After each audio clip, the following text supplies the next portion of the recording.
Everything we do is going to be about winning. Okay, we're going to learn to do things the right way, and that's the only way we're going to do them. Because if it doesn't help us, we're not doing it, man. That's just as simple as it gets. Win the Super Bowl. That's I good. mean it too. You know, one of the things that the only reason you become a head coach in this league, in my opinion, is to win. That's it. That's the bottom line. If you do it for any other reason, you're wrong.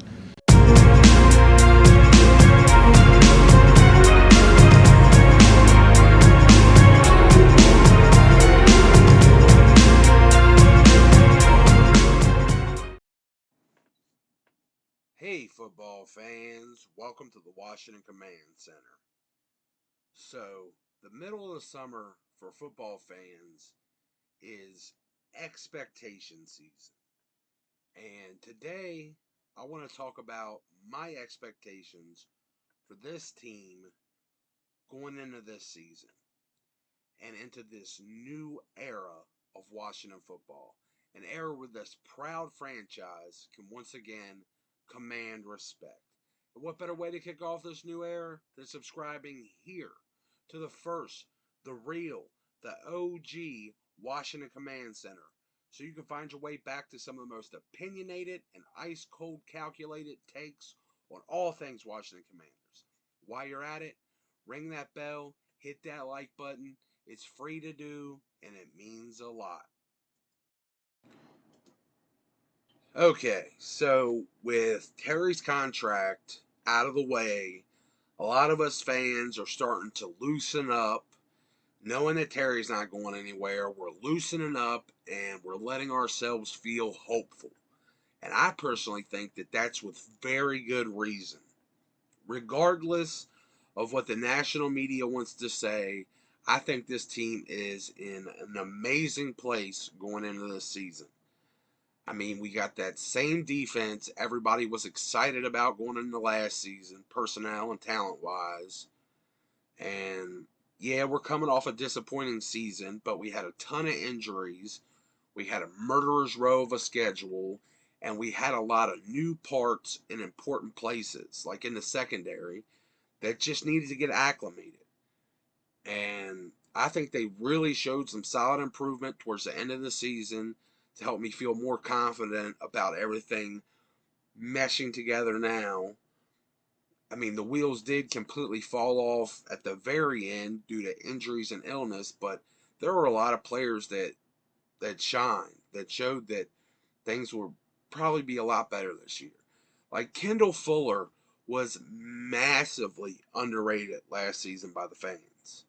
Like he really balled out. He played like a top 10 cornerback, but a lot of Washington fans only remember the few bad plays he had. But he had a ton of pass defenses, and he was a huge asset coming downhill against the run. And that's something that'll lead to a very versatile and fluid secondary. William Jackson III took a while to get used to the scheme because he had never played in a scheme that heavily used zone that much. But he started to really get it later on in the season. That win streak we had there, the 4 wins, he looked great in that. And he impressed in OTAs this year too. So I'm hoping that can continue into the season, and William Jackson III will keep acclimating to the system. Ben St. Juice got a lot of play at the nickel this year in the OTAs, which I think could see him land that slot cornerback job, that nickel job. And I was a big fan of his coming out of college, and some of his most impressive tape was, you know, playing out of that slot role. You know, his quickness and agility, his length, and his ability to play that tight man coverage coming out of the slot was, it was honestly, he was able to do exactly what I thought Kyle Hamilton was lacking. Like, I was a huge Kyle Hamilton fan early on, but everybody kind of started hyping him up as the nickel, and he just doesn't have what Ben St. Juice has as far as the ability to play out of the slot against the quicker people. And I think Ben St. Juste is perfect for that nickel star type defender. A lot like what the Rams have Jalen Ramsey do. Like he plays a lot of that star role, and I think Ben St. Juste is perfect for that. I'm not saying he's going to be like Jalen Ramsey. I'm just saying the same role. He can fill that same role very well.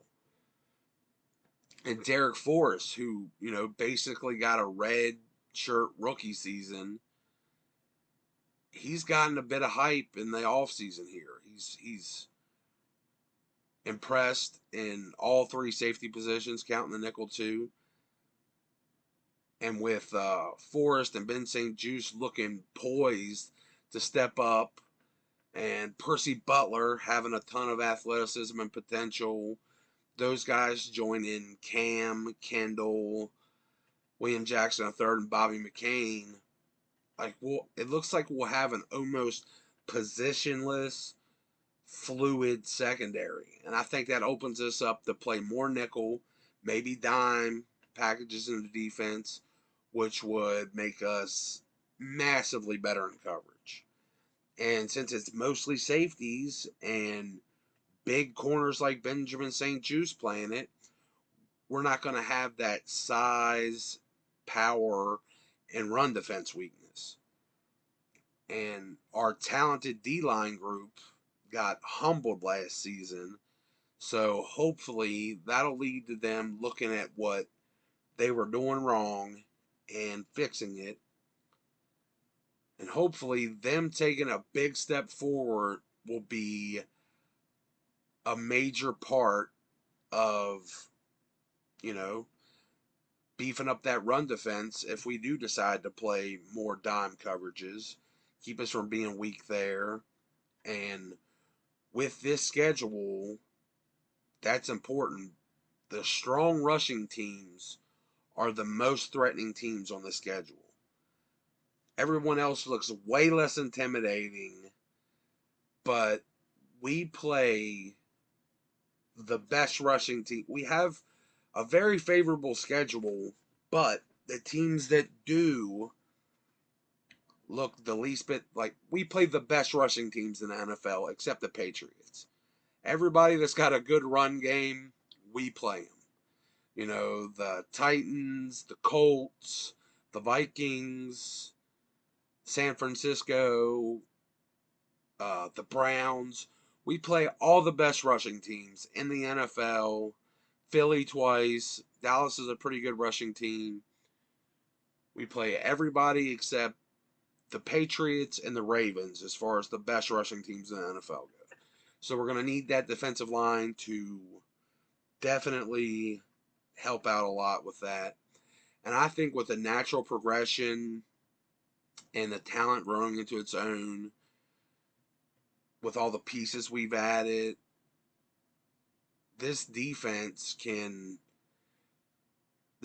line can go a long way to handling that and be a better pass rushing unit. But they really need to control the ground game. And if they can do that, we have a recipe for a top 5 defense. And I know, homer alert, just sounds like the burgundy colored glasses, but I know people are looking at the lack of flashy big moves on the defense, and maybe they don't see it taking, any big steps forward. But honestly, we already have the talent. We didn't need to make big moves. It just needed to be honed. I mean, Jonathan Allen is ascending to elite level.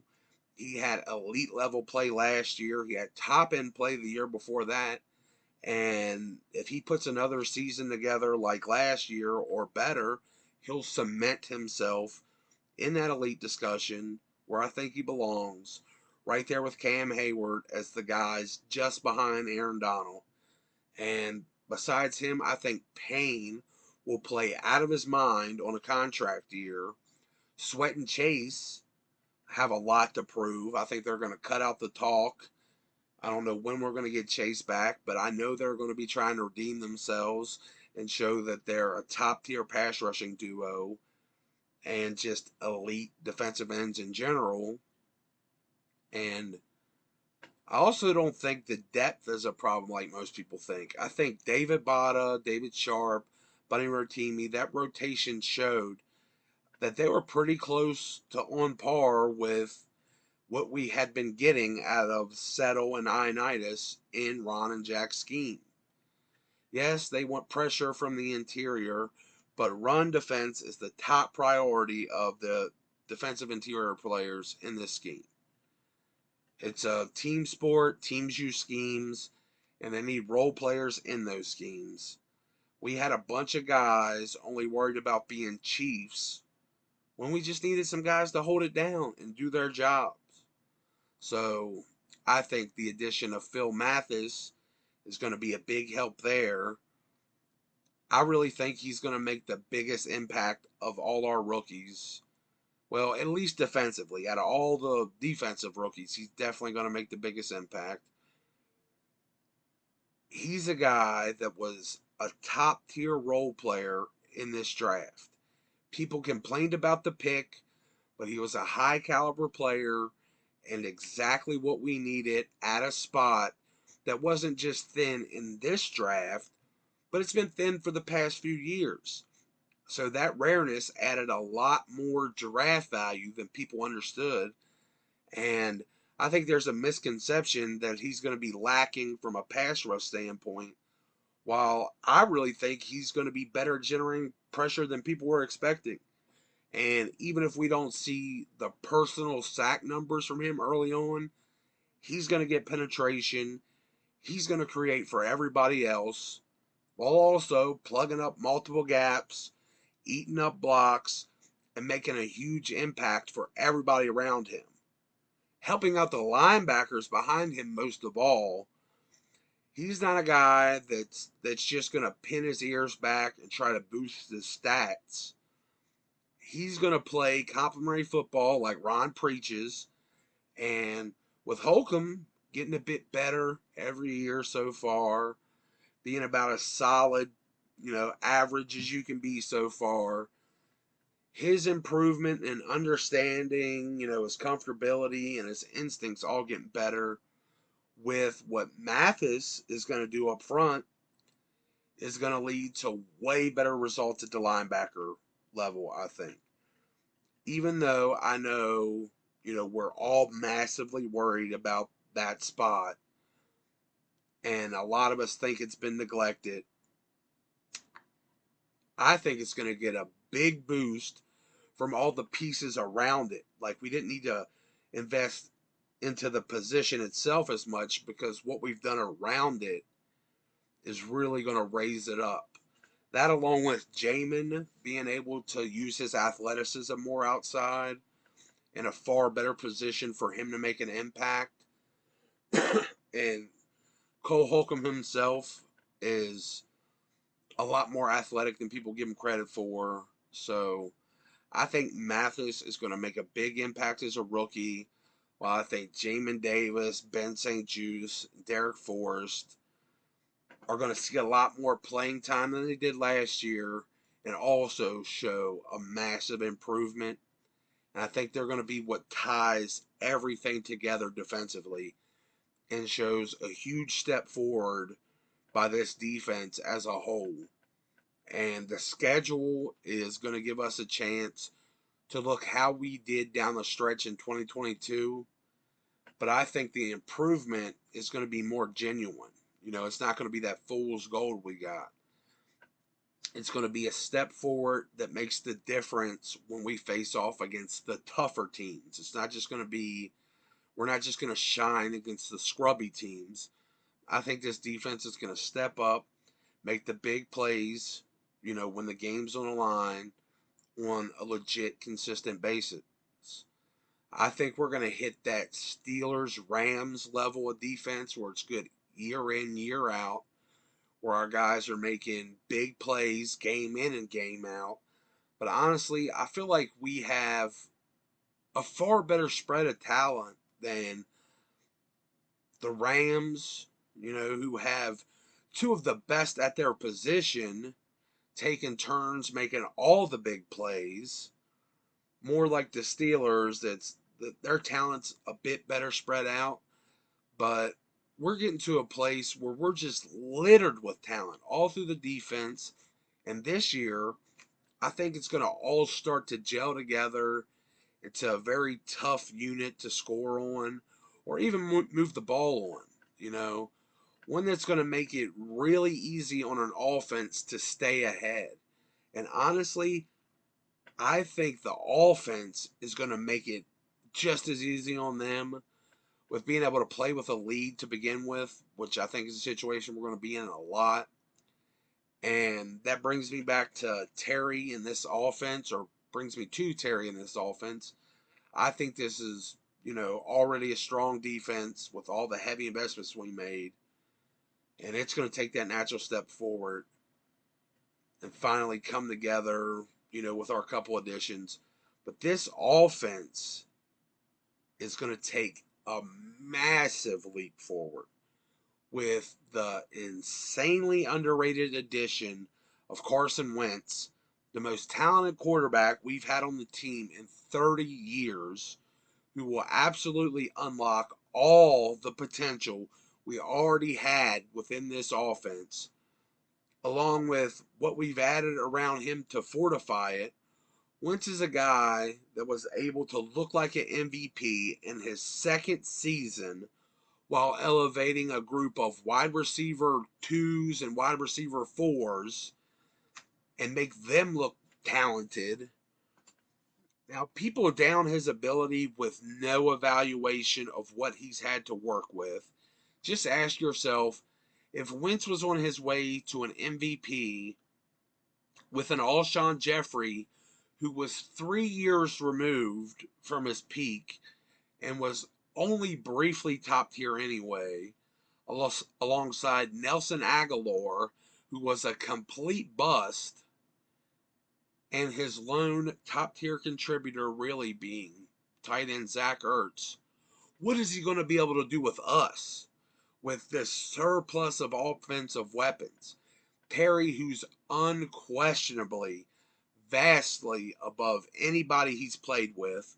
Curtis Samuels, who showed himself to be top tier and on par, if not better, than the best that Wentz has had to play with. I think he's better than Michael Pittman, who would probably be the best that Wentz has ever played with. At worst, he's on par. Jahan Dotson, who has the potential to be better than the best that Wentz has seen. And Diami, who I think has that same kind of potential, even if just as a complimentary piece. I think with Wentz's abilities, if it came down to it, Cam Sims could be put into the kind of production that Wentz got out of Alshon Jeffrey. I think Wentz could make Cam Sims as productive as Alshon Jeffrey. He's got a ridiculous amount of receiving talent at his disposal for the first time in his career.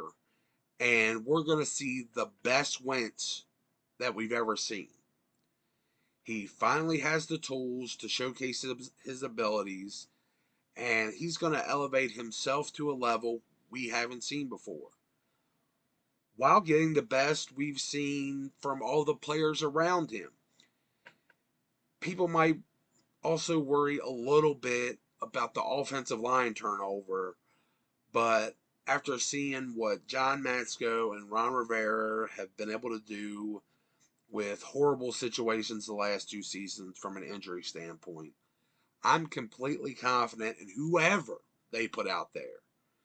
They could go out there and suit up themselves. I'd still be confident from what they've shown us. The fact that they replaced an often injured Brandon Sheriff with 2 guys in Norwell and Turner, 2 guys that showed not only a similar level of performance to him, I think, Norwell at least has showed Brandon Sheriff caliber play, but they've also shown prolonged high tier play with our coaching staff in the past. You know, they're Ron's guys from Carolina, and when they were with Ron, they played their best football. When they were with John Matsko, they played their best football. Like I said, Norwell on par with Sheriff from a career standpoint, in my opinion.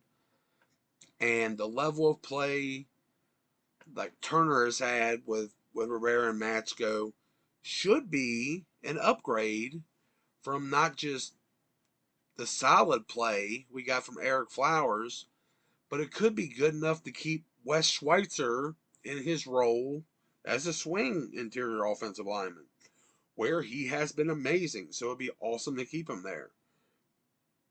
A big part of, he's been a big part of why we've been a top 10 O line in pass protection and run blocking, no matter the injuries and how they've changed the lineup.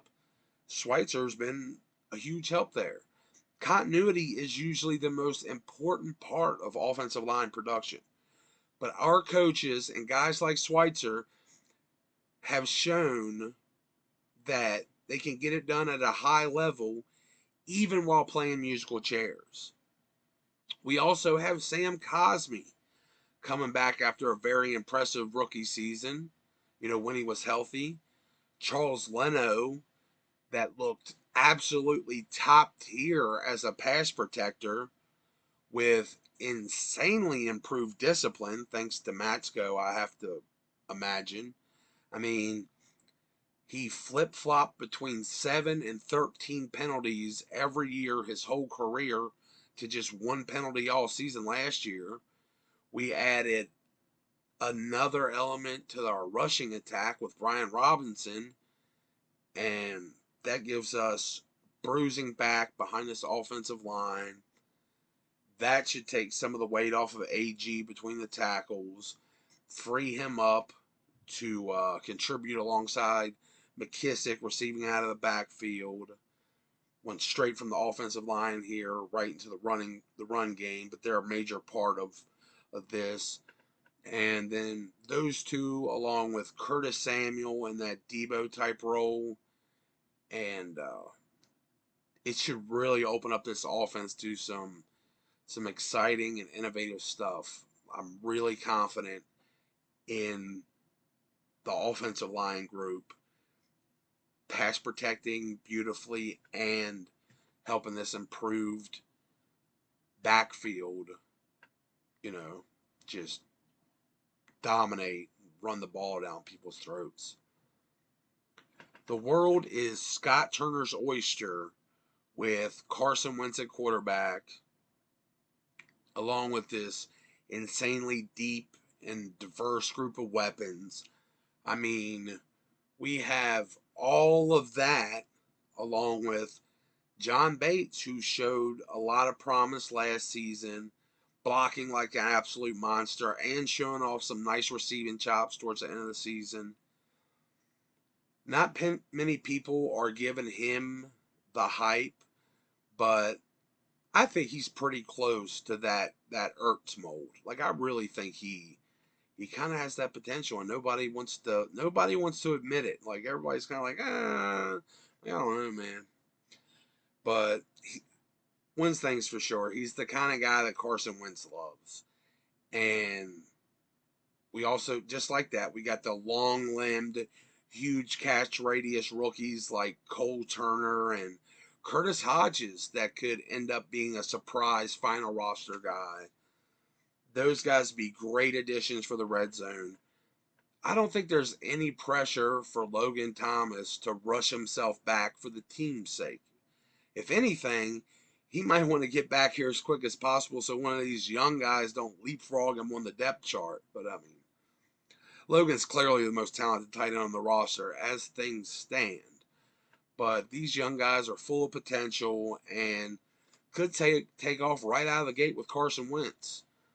I mean, I'm just so excited about this team. Like, Scott Turner finally has all the tools to fully showcase his capability as a play caller while unleashing Carson Wentz, Terry, Curtis, and the rest of the playmakers for really the first time in all of their careers. Like, they all have a ton of talent, and are coming together this season in a way that they've never seen before. None of these guys have ever, they've had peanut butter, no jelly, ham, no burger. Like, they've never had what the other needs, and they're all coming together. And Turner has never had a quarterback of Wentz's caliber to execute his offense and use the weapons and play calling to their full potential. Wentz himself has never had anything close to the talent around him at any time since he's been in NFL. Not even that MVP season. Just like these wide receivers have never had a quarterback like Wentz's caliber. Even down to the running backs that have never had the luxury of a quarterback that could threaten deep like Carson Wentz can and give them lighter boxes on a consistent basis. I mean, especially with the speed and deep route talent that our wide receiver group has, that's going to help them out so much too with Wentz's arm. Everything just seems like the perfect complement to each other. And I think this offense is going to take at least the NFC by storm, if not the whole NFL.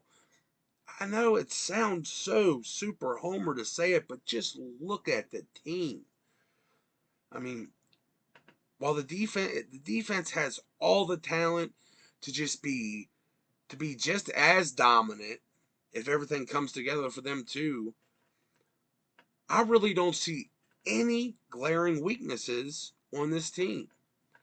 Like I said before, even the linebacker core with the scheme and the role players around it is going to be fine. That's all going to go a really long way to giving me confidence about that position and the defensive as a whole. Then the offense is just set up so insane. I really feel that this is the kind of season we've all been dying for since 2012, except I think this has a chance to be just the beginning, not a flash in the pan. I mean, I think everything lives and dies on Carson. He's the one player we can't lose, but I think if he goes down, the team is improved enough to that it could win quite a few more games, even with Taylor, than we did last year. We could hold out now. If he gets hurt, we could hold out for a couple weeks. We have other options at quarterbacks now. We got the rookie Sam Howell. We got Taylor that would have a lot more at his disposal too. But Carson is the most important part. And with Carson, I think we're capable of a deep playoff run. And who knows, maybe we could, as they say, catch lightning in a bottle and kick off this new era of Washington football with a trip to the big game and a new legacy of respect for this once proud franchise. There's no better way to kick off this new era and be ready for that than subscribing here to the Washington Command Center, so you can find your way back to some of the most opinionated and ice cold calculated takes on all things Washington Commanders. Remember, hit that like button. Let me know how you feel about the team down below, what you think we can do. And if you listen this long, I love y'all. Peace.